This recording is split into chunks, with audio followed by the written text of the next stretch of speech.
안녕하세요. 커피앤톡입니다. 오늘도 와주셔서 감사드리고요. 바로 사연 읽어보겠습니다. 안녕하세요. 저는 딸 하나 키우고 있는 돌아온 싱글입니다. 전 요새 개명을 준비하고 있어요. 이름 바꾸는 게 어려운 일은 아니지만 저한텐 남다른 의미가 있네요. 제 원래 이름은 덕선이에요. 어떤 드라마 주인공 이름도 덕선이었는데 똑같죠?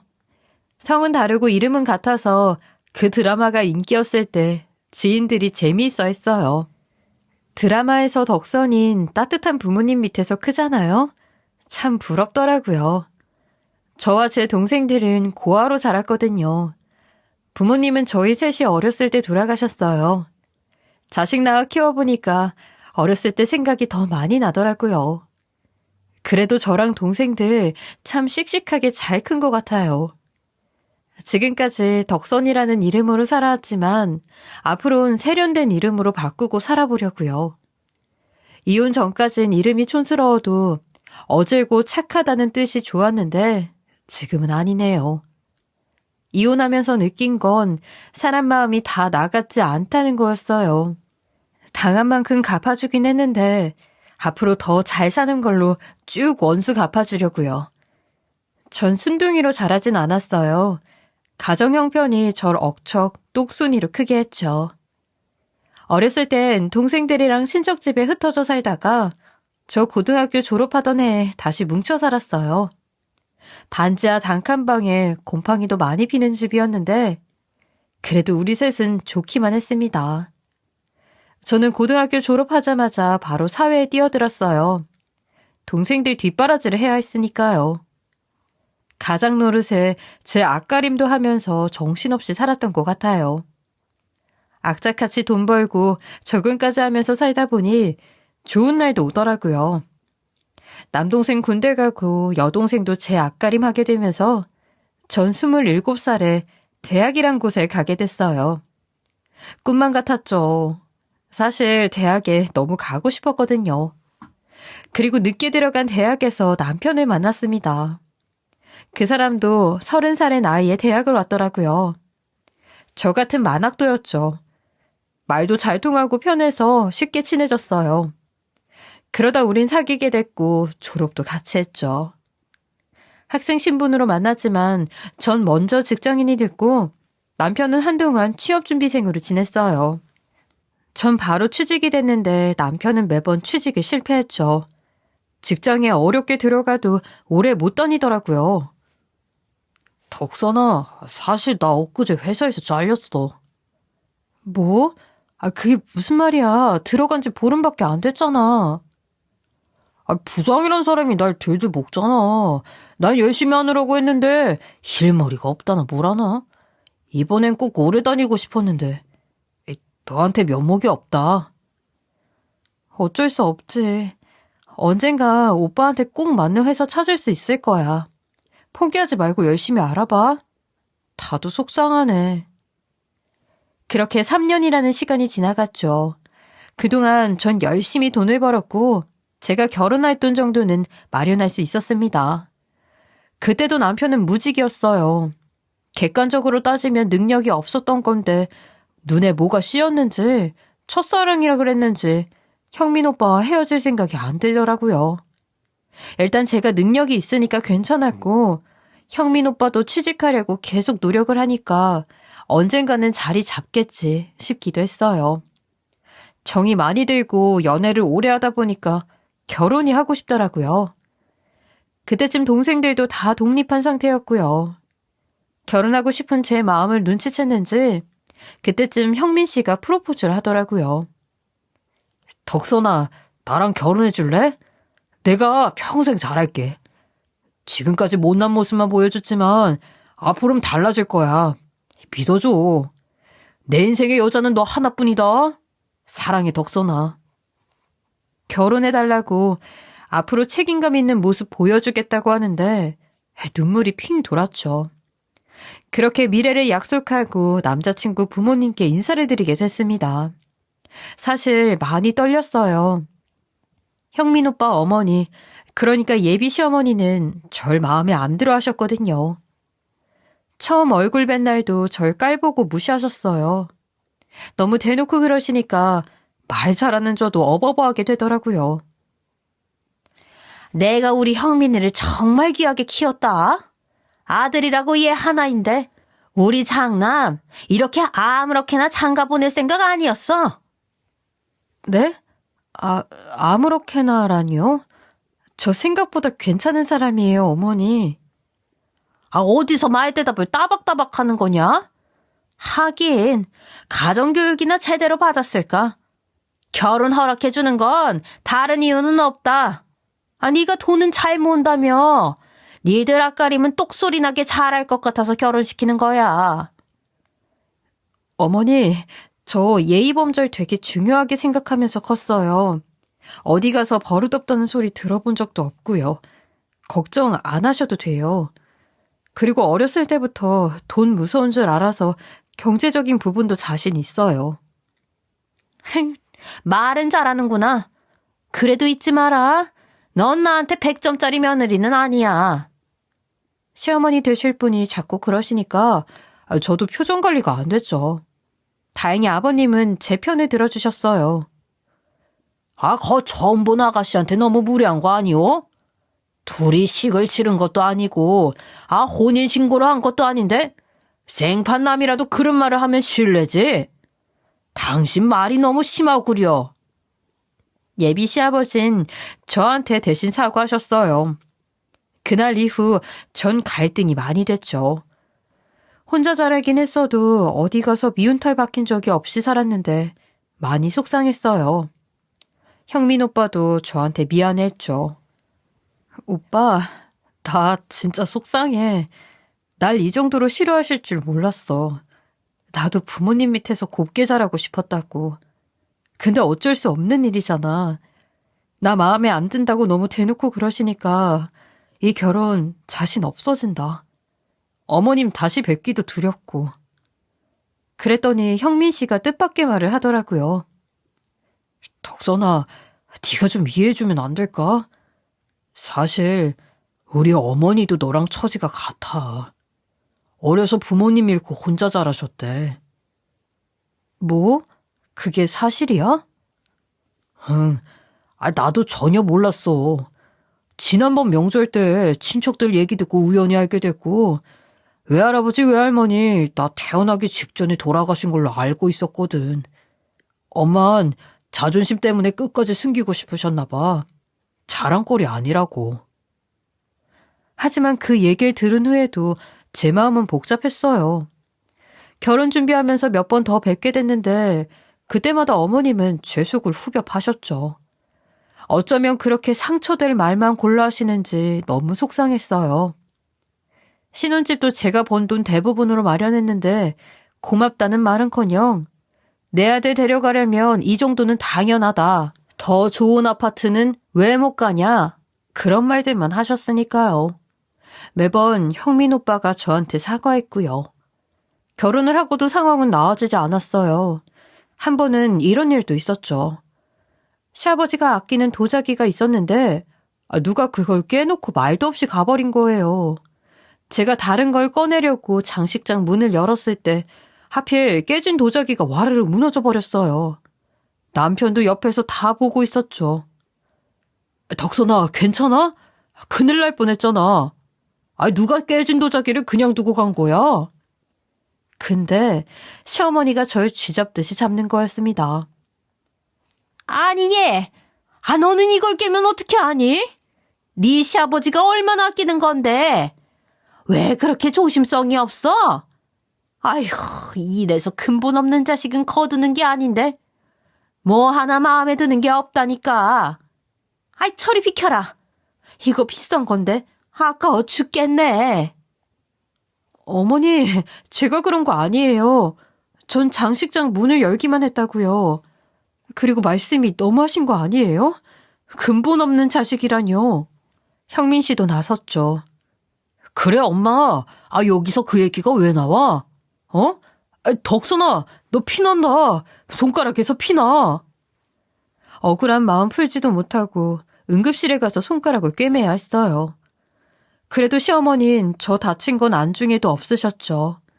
시간이 좀 지난 후 도자기를 깨트린 범인이 나타났습니다.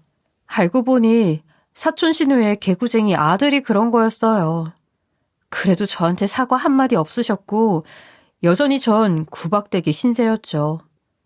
시댁에 무슨 일이 있을 때마다 제가 범인이 되었습니다. 보다 못한 시아버지가 제 편을 들어줄 정도였어요.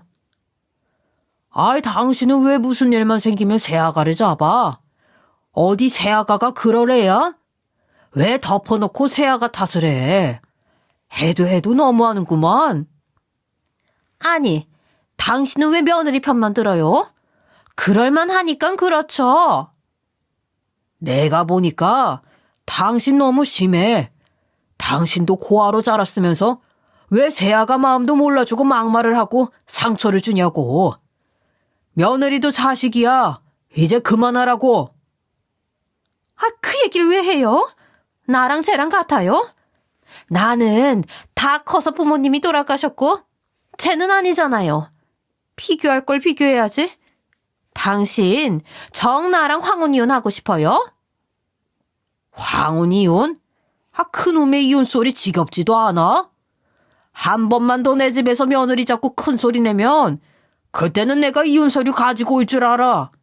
아, 당신은 그 입이 문제야. 못된 심보는 더 문제고. 어른이면 어른답게 굴라고. 아유, 분해. 며느리 앞에서 정말 이러기예요? 어머니의 막말에도 제가 참고 산 이유는 남편 때문이었어요. 남편은 한결같이 저한테 잘했거든요. 회사에서나 집에서나 똑같았죠. 결혼 후에 남편은 제가 다니는 회사에 입사해 같이 일하고 있었어요. 제가 남편 사수였고 일적으로 제 도움을 많이 받고 있었죠. 자존심 세울 법도 한데 그런 일도 없었어요. 덕선이 넌 못하는 게 뭐야? 일도 잘하고 살림도 잘하고 저녁 설거지는 당연히 내가 하는 거 알지? 다 먹었으면 이제 좀 들어가 쉬어. 같이 치워. 당신이랑 나랑 똑같이 일하는데 뭘 그래? 솔직히 당신 아니면 내가 어떻게 직장 생활하겠어? 당신 도움 없으면 이 회사에 붙어있지도 못해. 다 사실이었어요. 저와 남편은 영업직이었는데 남편은 숫기도 없고 말도 잘 못해서 계약을 따내는 일이 잘 없었어요. 하지만 전 성격도 밝고 똑순이로 자라서인지 영업이 체질이었죠. 덕분에 일도 잘 풀렸고요.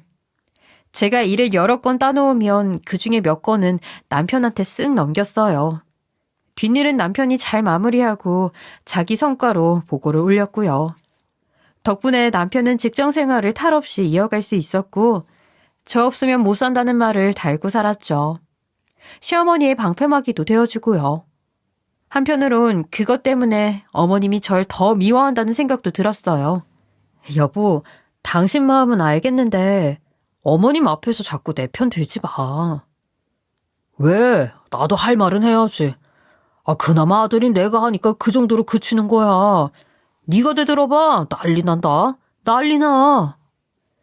제 생각에 본인 아들은 능력이 별로 없는데 제가 더 잘 나가는 것 같으니까 그런 것도 속상하신 것 같았죠. 부부 사이는 참 좋았는데 임신은 참 어려웠어요. 사실 남편이 신혼 초에 피임을 빡세게 하더라고요. 제가 어머님 때문에 속상한 일이 많으니까 남편이 임산부가 울면 안 된다고 분위기 좋아지면 낳자고 해서 따랐죠. 그런데 살다 보니 은근슬쩍 횟수가 줄고 남매처럼 살게 되더라고요. 남편은 퇴근 후에 다른 방에서 놀다가 늦게 자고 전 먼저 잠들고 하다 보니까 자연스럽게 그렇게 됐어요. 그런 것도 모르고 시어머니는 애도 못 낳는다면서 절 엄청나게 구박하기 시작했습니다. 돈도 아들보다 잘 벌어 살림도 잘해. 구박할 게 없었는데 이번엔 불임으로 절 쥐잡듯이 잡더라고요. 너무 속상했습니다. 어머닌 심지어 남편한테 딴 여자랑 살라고까지 했어요.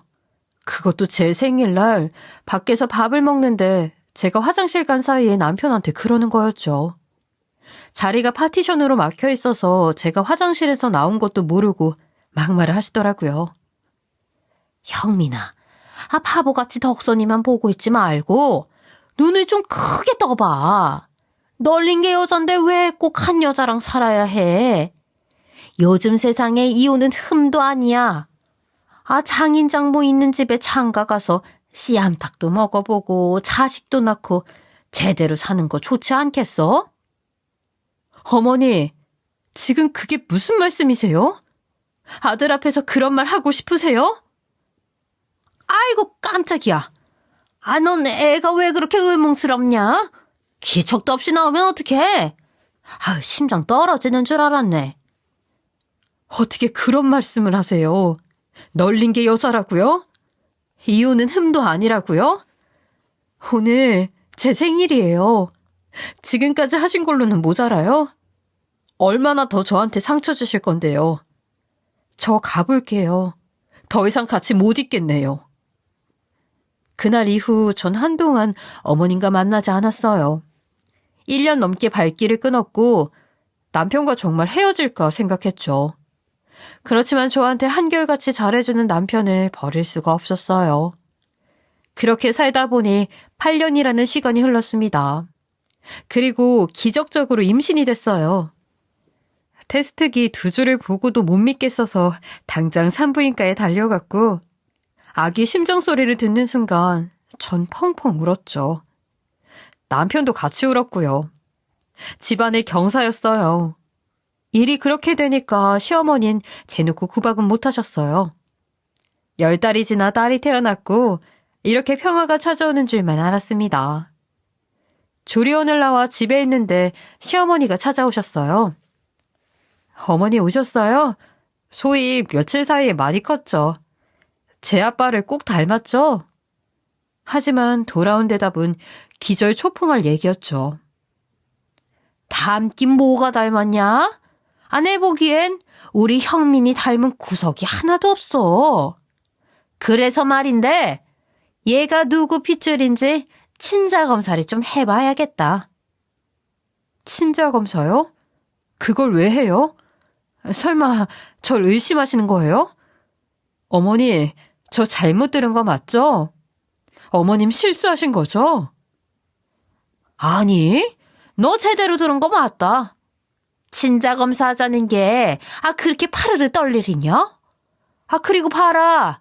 너희 둘 다 이렇게 쌍꺼풀이 진한데 얘는 무쌍 아니냐? 난 아무래도 의심스러워. 얘가 형민이 자식이라고 내가 어떻게 믿겠어? 무쌍이 나올 수도 있죠. 그리고 아직 신생아라 쌍꺼풀이 안 나올 수도 있다고요. 아니, 어떻게 그런 의심을 하실 수 있어요? 오늘 일 절대 그냥 못 넘어가요. 저는 너무 기가 막히고 어이가 없었죠. 시어머니는 절 못 믿겠다고 하셨어요. 8년 동안 애가 없다가 덜컥 생긴 것도 수상하고 영업직을 핑계대고 외간 남자 만나고 다니는 것도 마음에 안 들었다고 하셨죠. 외간 남자요? 형민 씨랑 잘 먹고 잘 살려고 열심히 일한 걸 그렇게 매도하세요? 어떻게 그런 상상을 하세요? 소희 아빠도 나서서 제 편을 들어줬어요. 엄마, 해도 너무하신 거 아니에요? 이번엔 정말 심하셨어요. 당분간 여기 오지 마세요. 연 끊자고요. 이것 봐라. 집안에 여자 하나 잘못 들어오면 이런 분란이 일어나는 거야. 덕선이 너 행여나 남의 씨 우리 집 씨라고 우길 생각 말아라. 내가 어떻게든 친자검사 꼭 하고 말 테니까 너 그런 줄 알아. 어머님 가셨고 전 한참을 울었어요. 그리고 마음을 다잡았죠. 다시는 시어머니와 연락하지 않기로요. 형민 씨도 이해해준다고 했습니다. 참 많이 속상했어요. 하지만 막 태어난 딸한테 어른들이 싸우는 모습, 제가 우는 모습 보여주기 싫어서 잊으려고 노력했어요. 그렇게 해프닝으로 끝날 줄 알았는데 제 착각이었습니다. 남편이 출근한 어느 날 아침 불쑥 어머니가 오셨어요. 목소리를 듣는 순간 피가 거꾸로 쏟는 것 같았습니다. 그런데 어머님 목소리가 전과는 다르더라고요. 덕선아, 지난번엔 미안했다. 얼마나 속상했니? 지난번 일 나도 많이 후회했어. 네 시아버지한테 나 많이 혼났다. 그러니까 용서해다오. 왜 오셨는데요? 왜 오긴 손녀딸 보고 싶어 왔지. 꼬물꼬물 어린 게 눈에 밟혀서 너 싫어할 줄 알면서도 왔다. 아이 미안하다. 내가 나이가 드니 판단력이 흐려지는구나. 소희야, 할미 왔다. 우리 애기 자니? 어머님은 한참을 그렇게 밖에 서 계셨고 아기가 보고 싶다고 문을 열어달라는 애원이 이어졌죠. 전 마지못해 문을 열었어요. 어머닌 소희를 안아보셨고 얼굴 가득 미소를 띠셨죠. 역시 피는 물보다 진한가 싶기도 하고 이제는 친자 확인 얘기를 안 하겠구나 싶어서 조금 안심했어요. 애미야, 집에 인삼차 있냐? 인삼차요? 집에 커피밖에 없는데요? 에이, 미안한데 없으면 나가서 좀 사올래? 커피를 끊었더니 인삼차가 그렇게 땡기는구나. 아, 여기 돈 줄 테니까 사와라. 너 먹고 싶은 것도 좀 사오고. 네, 그럴게요. 좀 당황스럽긴 했지만 딱히 거절할 이유도 없어서 전 근처 슈퍼에 갔습니다. 하필 가까운 곳에 문을 닫아서 시간이 걸리긴 했어요. 그렇게 막 집에 도착했는데 현관에서 낯선 사람들이 나오는 게 보였습니다. 이상한 생각이 들어 전 그 사람들을 붙잡았어요. 누구세요? 누구신데 왜 우리 집에서 나와요? 곧 시어머니가 나오는 게 보였어요.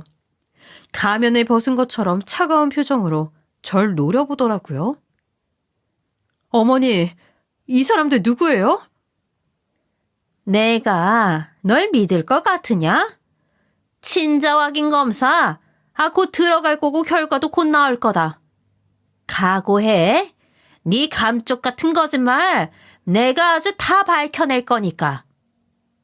전 미칠 것만 같았습니다. 시어머니가 절 속이고 사람을 불렀던 거였어요. 저 없는 동안 우리 아기랑 남편 머리카락이며 뭐며 다 가져간 거였죠. 너무 화가 나서 제정신이 아니었습니다. 온 동네 떠나가라 시어머니와 싸운 것 같아요. 어머니, 하늘이 무섭지도 않으세요? 왜 멀쩡한 사람 속이고 이런 짓까지 벌이는데요? 어머니도 고아였다면서요. 제 처지 누구보다 잘 알 것 아니에요. 제가 악마예요? 아님, 마녀라도 돼요? 저 형민 씨 능력 없다고 구박한 적도 없고 아내돌이 며느리돌이 안 한 적도 없어요. 하늘에 맹세코 바람 같은 건 생각해 본 적도 없다고요. 왜 오바를 하고 그러니? 네 말대로 우리 애가 맞다고 나오면 아무 문제 없는 거 아니냐? 이게 울고불고 할 일이냐? 그리고 난 내 아들 형민이 위해서라면 못할 짓이 없어. 네가 영업인지 뭔지 일한다고 좀 나다녔냐? 의심할 만하니까 하지. 시어머니는 아주 뻔뻔스러웠어요. 반성하는 기색 없이 큰소리 치는데 사람이 맞나 싶었습니다. 한편으론 정신적으로 문제가 있는 건 아닐까 싶기도 했죠. 악연도 이런 악연이 없었어요. 전 어차피 결과를 볼 것도 없다. 나중에 어머님이 사과하게 될 거다 했죠. 그리고 얼마 뒤 친자검사 결과가 나왔고 전 하늘이 노래졌어요. 아니, 남편과 딸의 유전자가 일치하지 않는다는 결과가 나온 거였죠. 당연히 시어머니는 난리를 쳤고요. 이것 봐라, 이것 봐.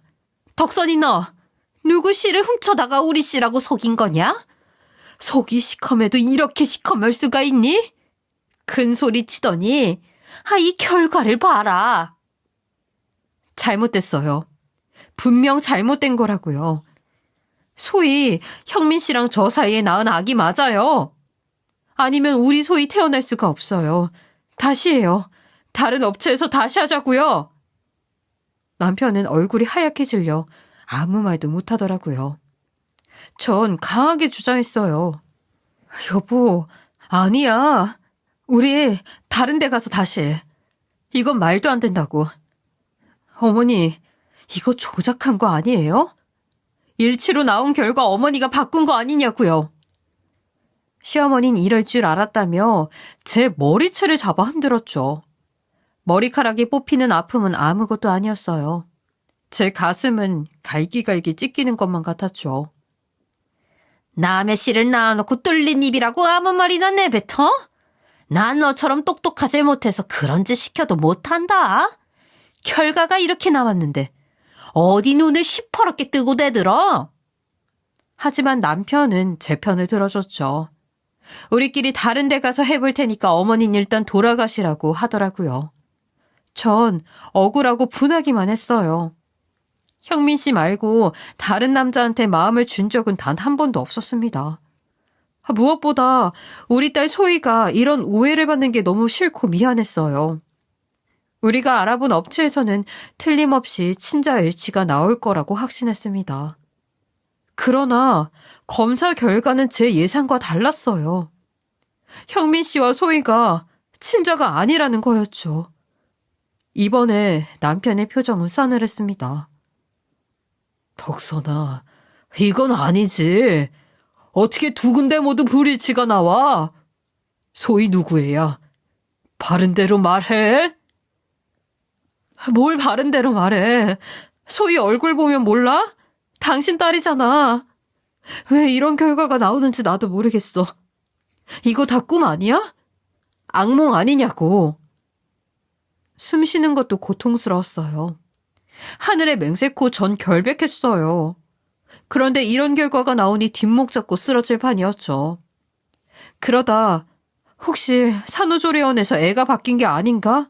그런 생각이 들었어요. 아기 낳은 직후 전 회복이 더딘 편이어서 다른 산모들처럼 아기를 자주 보지도 못하고 모유도 늦게 주기 시작했어요.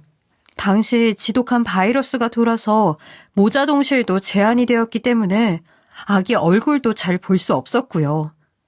한 번은 정말 다른 아기를 소희로 착각한 적이 있었어요. 비슷하게 생긴 아기가 있었거든요. 전 3번째로 저와 아기의 친자 검사를 해봤어요. 만약 아기가 바뀐 거라면 저랑도 불일치가 나올 게 뻔했으니까요. 그런데 저랑은 일치한다는 결과가 나왔죠. 기뻐할 일이었지만 그때쯤 전 제정신이 아니었죠. 내가 정말 미쳐서 바람핀 걸 기억 못하는 건 아닌가? 아니면 교통사고를 당해 기억이 통째로 날아갔나? 그런 생각까지 들었습니다. 하지만 남편과 시어머니는 이미 저와 소희를 외면하고 있었어요. 남편은 경멸하는 표정을 이렇게 말했죠. 다른 남자애를 우리 애라고 속이고 같이 키울 생각을 해? 끔찍하다 정말. 너 이렇게 지독하고 못된 애인 줄 정말 몰랐어. 우리 그만 찢어지자. 넌 애 아빠 찾아가. 사는 동안 다시는 보지 말자고. 알아들어? 아니야 형민 씨. 아니라고. 소희랑 나 버리지 마. 우린 가족이야. 오해가 생겼으면 풀어야지. 차근차근 처음부터 다시 짚어보자. 이건 뭐가 잘못됐어. 너 병원 좀 가봐. 아무래도 제정신이 아닌 것 같으니까. 그리고 당장 이혼해. 잘못은 너한테 있으니까 설마 나한테 위자료 같은 걸 요구하지는 않겠지. 평생 반성하고 살아. 우리 가족 속인 죄 달게 받으라고. 제가 바람을 폈다고 확신했는지 남편의 마음은 완전히 돌아섰어요. 제가 안 나간다고 버티니까 남편이 짐을 챙겨 나가버렸죠. 소희와 저는 덩그러니 남겨졌습니다. 전 현실을 받아들일 수가 없었어요. 동생들에게도 아무 말도 못하고 잠수를 타게 됐죠. 정말 내가 미친 건가 싶어 한동안 지옥 속에 살았습니다. 그러던 어느 날 우편함에서 뭘 발견했어요. 그건 펜처럼 보이는 녹음기였고 미안하다는 쪽지가 붙어 있었죠. 그건 시아버지 글씨체였어요. 전 당장 녹음된 걸 들었습니다. 그리고 엄청난 사실을 알게 됐어요. 남편은 처음부터 시어머니와 한통속이었습니다. 둘이 짜고 절 내쫓기 위해 일을 벌인 거였죠. 제 예상대로 친자 확인 결과는 위조된 거였어요. 소위 양육비도 아까워서 제가 바람핀 걸로 몰고 가 유책 배우자를 만들어버린 거였죠. 절대로 용서 못해, 당신들. 내가 지구 끝까지 쫓아가서 갚아줄 거야. 다 부셔버릴 거야. 녹음기에서 흘러나오는 남편과 시어머니에 대한은 절 복수심에 불타게 했어요. 형민아, 네 옆에 덕선이 걔가 없으니까 내 속이 다 시원하다. 그동안 구질구질한 걔 보느라 내가 억장이 무너졌어. 이제 넌 총각이나 다름없으니까 자신감 딱 갖고 새 여자 만나. 알겠지? 고생했다 우리 아들. 나도 덕선이게 엄청 지겨웠어. 이제 단물도 다 빨아먹었고 지겨웠는데 헤어지니까 속이 다 뻥 뚫려. 이제 회사에서도 자리 잡아서 걔 없어도 나 안 잘린다니까. 그리고 내가 회사에 걔가 불륜 저질러 딴 놈 애까지 뺐다고 소문내버리면 걔는 그냥 자동으로 잘리는 거야. 근데 찜찜한 게 끝까지 애는 안 낳으려고 했는데 그게 좀 걸리네. 걸릴 게 뭐가 있어? 덕선이 걔가 지 딸은 잘 키울 거야. 넌 신경 쓸 거 없어. 미리 말하는데 양육비도 한 푼도 줄 거 없다. 양육비를 내가 왜 줘? 바람 펴서 낳은 딸이라고 덮어 씌웠는데 나는 상관없지. 아유, 그래. 우리 작전 완전 성공이다. 속이 다 시원하네. 사건의 전말을 알고 전 벼락을 맞은 것 같았어요. 정신이 번쩍 들었습니다. 전 그들에게 지금까지 이용만 당한 거였어요. 남편은 저와의 사이에서 아이도 원하지 않았죠. 본인 사회생활 하는데 절 이용하다가 단물 다 빠지면 이혼을 하려고 했던 거였어요. 그런데 우리 소희가 생긴 거였고 어떻게든 이혼은 해야겠으니 자기 엄마랑 짜고 말 같지도 않은 짓을 벌인 거였습니다. 전 밤새 한숨도 못 자고 복수만을 생각했어요. 제가 갖고 있는 증거를 이용해 본때를 보여주자 했죠. 전 변호사 사무실부터 찾아갔어요. 그동안 있었던 일 제가 다 문서 파일로 정리해갔고 그 외 증거가 될 만한 것들도 싹 다 가져갔습니다. 가능한 빠르고 확실하게 매듭 짓고 싶다고 했고요. 제가 이혼 소송을 걸었다는 걸 알고 그 두 사람은 코웃음을 쳤어요. 특히 시어머니가 의기양양했죠. 못 낀 놈이 성낸다더니 너 이렇게 판을 크게 벌려도 되는 거냐? 어떻게 수습하려고? 두고 보세요. 결과가 어떻게 되나. 세상 일이 당신들 뜻대로 돌아가지만은 않을 거라고요. 전 영업하면서 쌓았던 인맥을 총동원해 증거를 싹싹 긁어모았어요. 친자 확인 불일치 서류도 위조됐다는 걸 입증했고 그들의 대화 내용도 다 제출했습니다. 결국 소송은 제가 완전히 이겼어요. 전 남편과 전 시모의 악행이 만천하에 드러났고 그들은 제 앞에 무릎을 꿇었죠. 큰 액수의 위자료와 남편이 주기 싫어했던 아이 양육비도 받을 수 있었어요. 이전 시어머니는 제 앞에서 눈물을 짜내더라고요. 전 남편도 고개를 푹 숙이고 아무 말도 못했죠. 돈이 없다면서 자기들 좀 봐달라고 질질 짜는데 기가 막혔어요. 고아라고 사람 개무시하더니 이제 와서 왜 매달려요? 봐달라고요? 지나가던 개가 웃겠네요. 이보세요. 앞으로 아는 척하지 말고 돈이나 따박따박 보내요.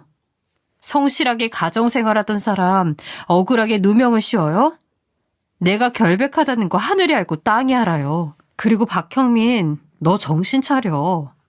이혼소송 걸었다고 하니까 회사 사람들, 거래처 사람들 다 내 편 대주고 당신 욕하더라. 내가 너 잘리게 만들 거야. 근데 당신 잘리는 건 내 알 바 아니고 우리 소희 양육비나 따박따박 보내. 알겠어? 위자료는 한 방에 받아냈는데 남편은 양육비를 보내지 않았죠. 이혼한 지 한 달밖에 안 됐는데요. 제가 전화와 문자로 연락을 해도 피하기만 했고요. 전 이를 득득 갈다가 전 남편에게 또 다른 복수를 하기로 마음먹었습니다. 전 남편은 저와의 이혼 소송 중에 총각 행세를 하고 선을 보러 다녔어요. 운 좋게 만나는 여자가 있었는데 아주 멋진 척은 다 했더라고요. 세상 그렇게 매너 있고 자상한 남자는 없는 것처럼 연기를 했길래 그 여자를 찾아가 다 까발려줬습니다. 박형민, 그 사람이랑 엮이면 그쪽 신세 완전 꼬이는 건데 괜찮겠어요? 누구신데 그러세요? 저 전처예요. 위자료 왕창 받고 얼마 전 이혼했어요. 양육비도 매달 받기로 했고요. 그런데 그 인간 애 키울 돈을 안 보내네요. 그런 인성 가진 남자도 괜찮아요? 뭐라고요? 이혼이요? 양육비라고 했어요, 지금? 그럼 박형민 씨가 결혼도 했었고 애 아빠란 말이에요? 몰랐어요? 그 인간 또 사기쳤네. 어쩌다 그런 사람이랑 엮였어요? 난 몰라. 그 사람한테 돈까지 빌려줬는데 이게 다 사실이에요?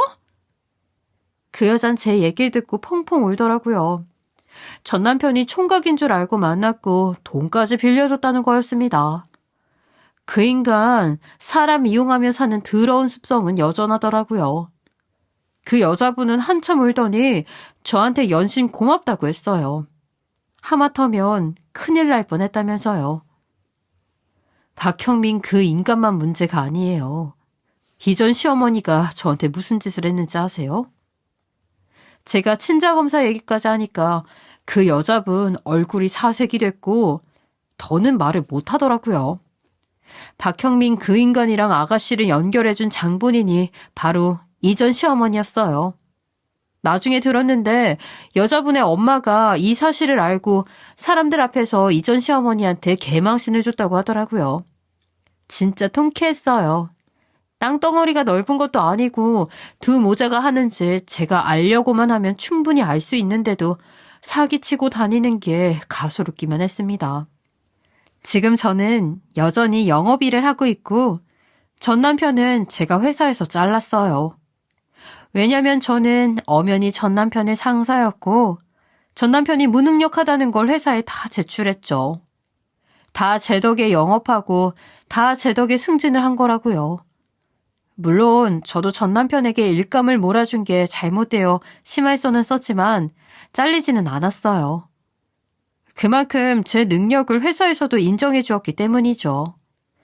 양육강식의 사회에서 능력 없으면 도태되고 잘리는 건 당연한 이치이니 전 남편은 찍소리 못하고 바로 해고가 되었어요. 전 남편은 부당해고라고 우겼지만 회사에서는 정당한 사유인 근무 성적 불량이란 이유가 있었기 때문에 부당해고가 아니라고 했죠. 그리고 전 남편 해고 과정에서 알게 된 충격적인 사실이 드러났는데 경쟁 회사에게 돈을 받고 회사 영업 기밀을 넘겼더라고요. 일은 쥐뿔도 못하면서 머리만 야가서 이딴 짓을 한 거였어요. 이 일로 배신 행위까지 적용되어 실업급여까지 받지 못한 채 잘하면 배신 행위에 대한 법적 소송까지 받아야 할 판이었죠. 게다가 회사엔 이미 자기 자식도 안 챙기는 질 떨어지는 남자로 낙인 찍혔으니 말 그대로 인간 쓰레기가 된 겁니다. 반면에 저는 아이러니하게도 이 일로 전 남편 목까지 영업을 했다는 걸 인정받아서 승승장구하고 있어요. 능력을 인정받아 스카웃 제의도 많이 들어오고 연봉 협상할 때마다 늘 좋은 조건을 제시하고 있어요. 이대로 몇 년 더 일하다가 퇴사하고 제 사업을 해볼 생각입니다. 딸 소희는 제가 일하는 동안은 같이 사는 여동생이 돌봐주고 있어요. 보육교사로 일하는 여동생이 자기가 일하는 어린이집에 데리고 다니고 있죠. 여동생은 독신으로 살겠대요. 저도 굳이 결혼하라고는 안 하는 편이고요. 소희 크는 동안 전 남편한테 양육비 받아내는 거 소홀히 하지 않을 작정이에요. 지난번 또 양육비를 안 주길래 두 사람을 찾아갔죠. 돈 받으면서 제가 단단히 일러줬어요. 이번 달처럼 양육비 계속 안 주면 지구 끝까지 쫓아가 괴롭힐 거라고요. 참, 제가 이혼하는데 결정적인 도움을 주셨던 전 시아버지는 황혼 이혼을 하셨어요. 지금은 인품 좋으신 분 새로 만나 함께 사시는 것 같아요. 반면 이전 시어머니와 전 남편은 살던 집에서 쫓겨나 전보다 어렵게 살고 있죠. 그들이 어떻게 살든 제 알바 아니지만 양육비는 꼬박꼬박 받아내려고요. 앞으로 이름 바꾸게 되면 더 씩씩하게 살 거예요. 새 이름도 유명하신 분한테 아주 좋은 걸로 받아놨습니다. 예쁜 우리 딸 소희 엄마로 동생들의 든든한 울타리로 흔들림 없이 살아가려고 해요. 제 이야기는 여기까지예요. 긴 이야기 들어주셔서 감사합니다. 지금까지 커피앤톡이었습니다. 오늘도 끝까지 함께 해주셔서 감사하고요.